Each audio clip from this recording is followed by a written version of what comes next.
यो चाहिँ याङराकको थर्पु हो।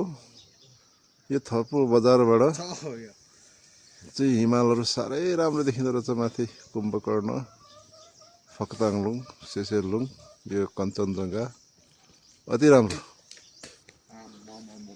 यो भिडियोमा यस्तो देखिए तापनि यो फिजिकल्ली यहाँ आएर हेर्ने हो भने साँच्चै राम्रो। थर्पुबाट हामी ओएम बजार आएको छौँ। यो चाहिँ ओएम बजार हो। ओएम बजार होइन। अब यो ओएमबाट हामी हाम्रो अर्को स्टप चाहिँ चेङथापु हुनेछ। यो चाहिँ हामी तिमुङको यात्रामा ओएम र यो फलाइचा बिचमा बगेको खोला। अति राम्रो पानीहरू त खोलाको, साथै यहाँ झरनाहरू पनि थुप्रै छ। ओ पर हेरौँ कस्तो राम्रो झरना छ भने यो साह्रै राम्रो ठाउँ रहेछ। यस्तो झरनाहरू यो बिच बिचमा थुप्रै भेटिन्छ। यो चाहिँ फलाइचा बजार। हामी त्यो खोला र झरनाबाट अलिकति माथि लागेपछि फलाइचा बजार आउँदो रहेछ। ठाउँ र अति राम्रो छ, हरियाली, उग्रेको मौसम। ल हाम्रो टिमको अर्को साथी पनि आइपुग्नु हो। फलाइचाबाट अलिक मास्तिर आएपछि चाहिँ तिम्बुङ पोखरी र चेङथापु जाने बाटो छुटिँदो रहेछ। यो तिम्बुङ पोखरी भनेर चाहिँ यहाँ लेखेको गेटै छ।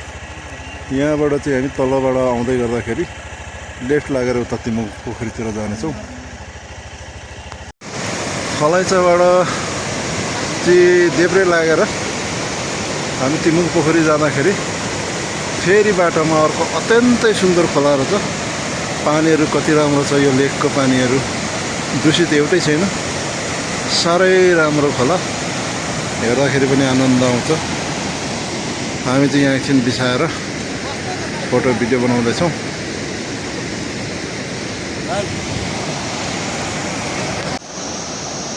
ल अहिले चाहिँ हामी तिम्बुङ पोखरी जाने क्रममा यहाँ माथि बाइक राखेर यो काली खोलाको पुलबाट चाहिँ हामी हाइकिङ सुरु गर्दैछौँ। यो काली खोला हो। यहाँ झोलुङ्गे पुलहरू छ। यहाँ हाम्रो चाहिँ सुरत छ अगाडि। यो चाहिँ काली खोला हो। काली खोला यात्रा तपाईँलाई कस्तो लाग्यो? सुरु हुँदैछ हाम्रो तिम्बुङको यात्रा। हाम्रो मालदाईको कोही छ कस्तो रमाइलो हुँदैछ। पुलमाथि हामी यो काली खोलाको पुल होइन, झोलुङ्गे रिल्याक्स गर्दै हिँडिँदैछ चिलमा। अब हाम्रो पारिपट्टि पुगेपछि हाम्रो गाना पनि बज्छ उकालोमा। गाइस त्यस्तै हो। हामी काली खोलादेखि त माथि डाँडामा आइपुगेका छौँ। यो माथि देखिएको चाहिँ ताप्लेजुङको सिरान हो र यतापट्टि पाँचथर। यो चाहिँ इवा खोलाको। यो तिम्बुङको हाइकमा चाहिँ एउटा उकालो काटिसकेपछि फेरि बिचमा यसरी अलिकति भन्ज्याङ जस्तो पनि आउँदो रहेछ। अब यो अलिकति भन्ज्याङ जस्तो काटिसकेपछि फेरि अर्को उकालो आउँछ। यस्तो क्रम जारी रहन्छ यहाँनिर।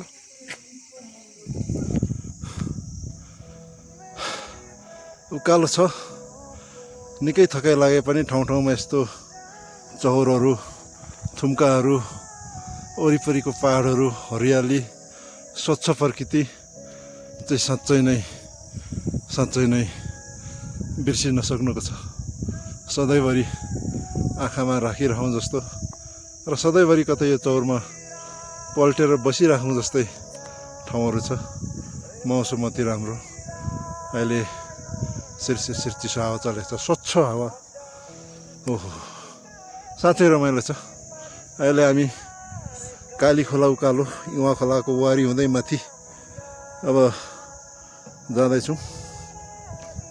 अब हेरौँ कति लाग्छ अझै। ल अहिले चाहिँ हामी हाम्रो पाँचथर फिदिङबाट तिम्बुङको यात्रामा हामी चाहिँ के अरे पाँचथरको फिदिङ, थर्पु, च्याङथापु हुँदै यो अहिले नुनथाममा आइपुगेका छौँ। र आजको हाम्रो स्टेटिङ यहीँ हुनेछ। यो ठाउँ अति राम्रो रहेछ। अब तपाईँहरू पनि आउनु भए चाहिँ यो च्याङथापुको फलाइचा होइन, फलाइचाबाट यता लागेपछि यहाँ तल काली खोला भन्नेमा चाहिँ एउटा होमस्टे छ। त्यहाँ होमस्टेमा बसेर त्यहाँनिर 10-11 बजीबाट चाहिँ तपाईँहरूले त्यहाँबाट यात्रा सुरु गर्नुभयो भने यो नुनथामसम्म आइपुग्नु हुनेछ। र यो नुनथाममा आज हामी स्टे गरेर भोलि यहाँबाट हाम्रो तिम्बुकको यात्रा सुरु हुनेछ। धन्यवाद, नमस्कार। ल है, हाम्रो भोलि हामी यहाँ बस्ने यहाँ हो। भोलि चाहिँ हाम्रो यात्रा चाहिँ तपाईँको यहाँबाट चाहिँ उकालो हुनेछ है।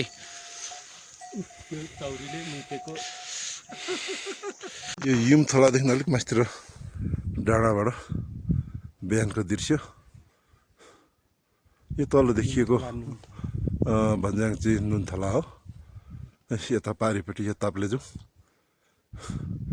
उता हिमालय रेन्ज, मक्कालु, फक्ताङलुङ, सेसेलुङ, पाथिभरा, मुकुमलुङ सबै देखिन्छ। अति राम्रो दृश्य, अति राम्रो चाहिँ पहाडहरू देखिएको छ यहाँबाट।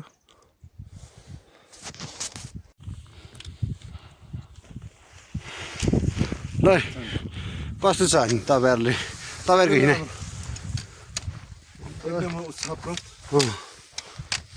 प्रकृतिको रमाइलोसँग हामी रमिरहेको छौँ।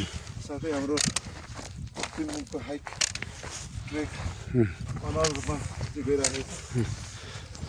अनि यो ट्रेकमा चाहिँ प्रकृतिको चाहिँ म्याक्सिमम चाहिँ रमाइलो लिन पाइने रहेछ।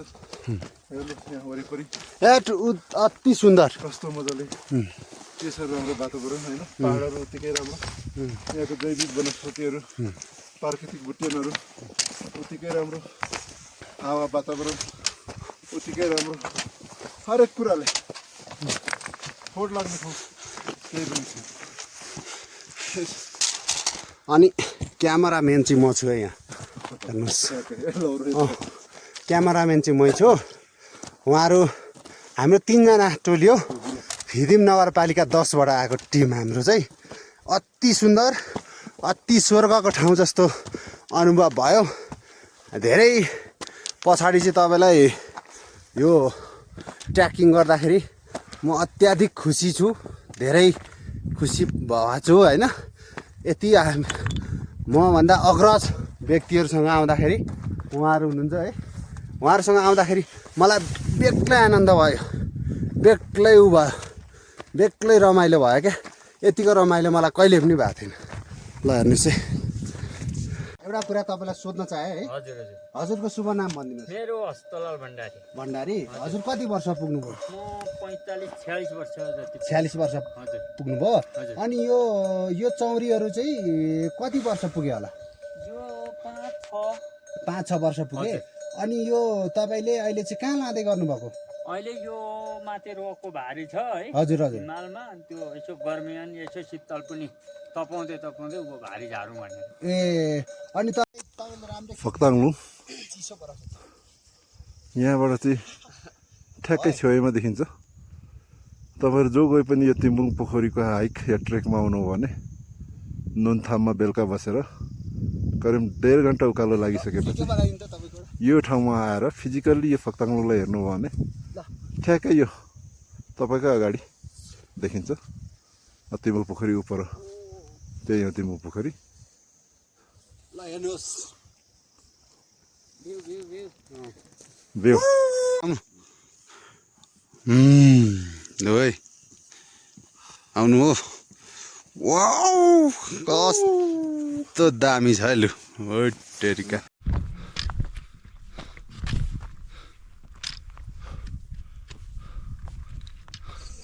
यसरी एउटा उकालो काटिसकेपछि आउने भन्ज्याङ र यो फाँटहरूले चाहिँ त्यो उकालोको थकाइ मेटाइदिन्छ। जे होस् रमाइलो हुन्छ।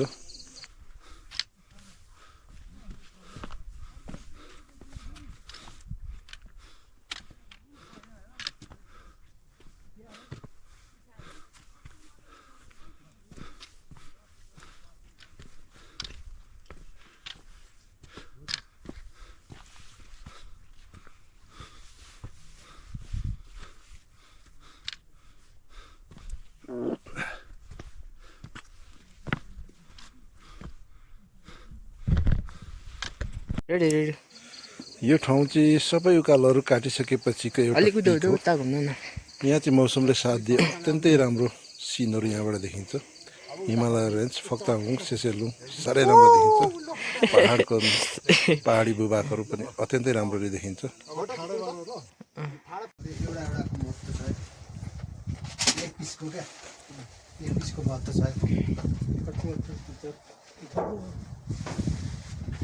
एउटा म यता मकै खानु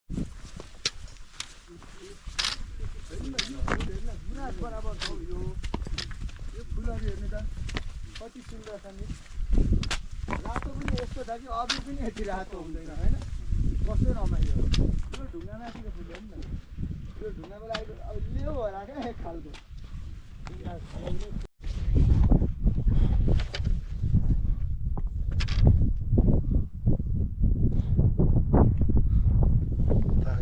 बोल्ने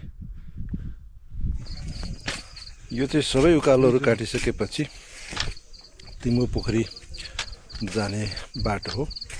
यो बाटो चाहिँ सिधै उकालो नभएर करेङ करेङ तिर्छ अलिक उकालो ओह्रालो जस्तोहरू पनि छ। यहाँ चाहिँ सबै ढुङ्गाले चाहिँ सोलिङ गरिएको छ। यसको लम्बाइ चाहिँ लगभग 8 किलोमिटर जति रहेछ। 8 किलोमिटर जति जम्मै ढुङ्गाले यसरी सोलिङ गरिएको बाटो छ। सोलिङ भन्दा पनि ढुङ्गा बिछ्याइएको छ। ठुल्ठुलो राम्रो बाटोको ढुङ्गाहरूले यो बाटो यसरी सोलिङ गरिएको छ।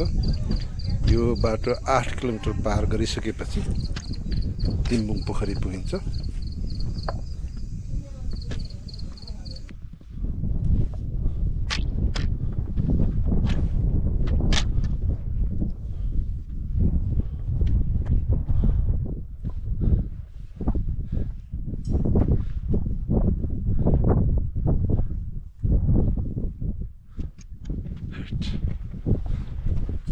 तिम्बुङ पोखरी वरिपरिको यतापट्टिको क्षेत्र यो चाहिँ 5 थर हो। अत्यन्तै मनमोहक छ। प्राकृतिक रूपमा अति सुन्दर साह्रै राम्रो ठाउँ छ यो। र यो मुनि तिम्बुङ पोखरीबाट गएको पानीबाट खोला निर्माण भएछ। यो खोलाको यतापट्टि यो देखिएको भाग चाहिँ ताप्लेजुङ हो। यो चाहिँ तिम्बुङ पोखरी हो। यो पोखरी निकै ठुलो छ। यो पहाडको टुप्पामा छ। वरिपरि पत्थरहरू मात्रै छ र पत्थरहरूको बिचमा यो पोखरी छ।